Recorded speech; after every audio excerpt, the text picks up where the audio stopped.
Kay Pastor Apollo C. Quiboloy ang Facebook post na ito ng kolumnistang Simon Tulfo. Para sa legal team ng butihing pastor, hindi tama na idamay pa sa propaganda ang mga namayapa ng magulang ni Pastor Apollo. Bukod sa mga magulang, idinamay rin ni Tulfo sa kanyang paninira ang mga kapatid ng butihing pastor. Alamiro ka din, Ramon Tulfo Ang tawag ko, double marites. Bakit marites double marites? ng matanda. Inassume niya as true na yung magulang ay first cousins at saka granting for the sake of argument na totoo nga yan, what value would it help to strengthen his argument? Correct. Or argument against pastor? And secondly, hindi rin totoo na may kapansanan sa pag-iisip yung mga kapatid ni pastor at saka non-sequitur. It does not follow, granting for the sake of argument, na totoo lahat yan. It does not also necessarily follow na may masama ding pag-iisip ni Pastor Apollo C. Quiboloy. This is utterly libelous.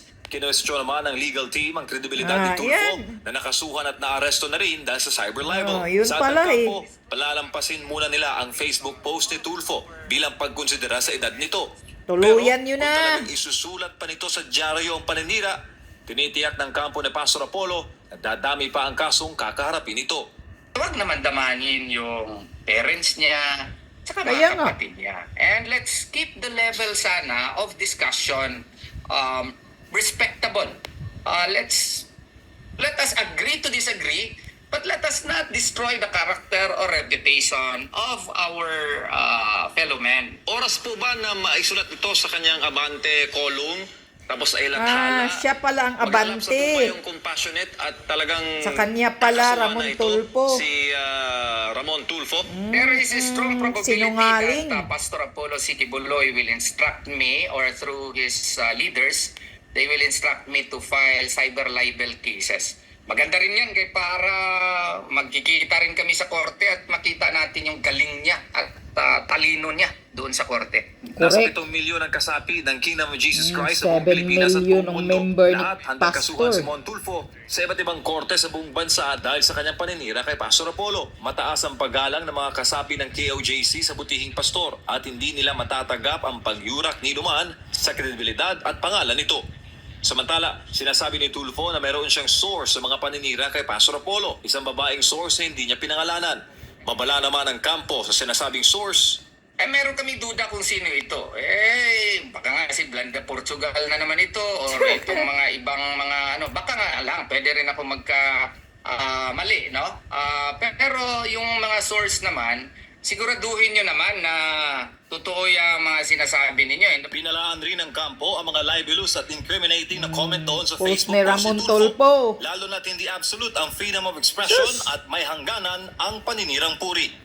There are Supreme Court decisions which rule to the effect that even if mag-comment ka lang tapos irresponsible yung comment mo tapos nag-subscribe ka dun sa libelous matter na subject matter doon sa post, you may also be liable. That's why I would request our countrymen na dahan-dahan naman sa pag-comment po, especially Yan.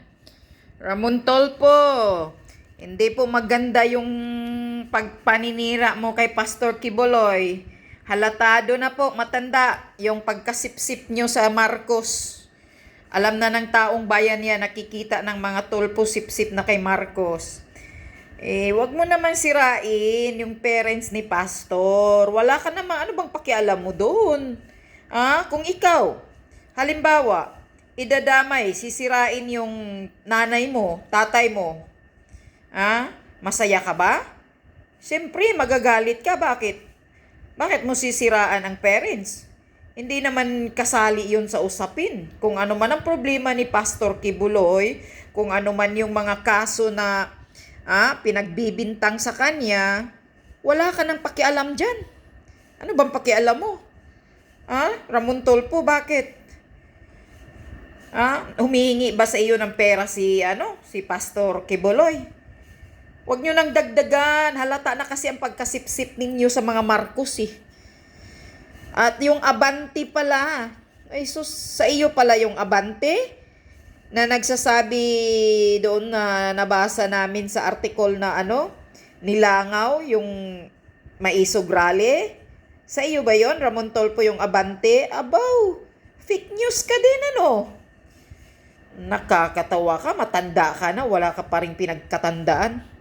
May kaso ka na ngang libelous eh. Di ka pa rin tumahimik yung bunganga mo. Huwag kang makialam sa kaso ni Pastor Kibuloy dahil wala ka namang naitulong. Di ka naman nagbibigay ng pera na para itulong sa problema ni Pastor Kibuloy. Huwag mo nang siraan. Kasi halatadong pagkasipsipwet ninyo.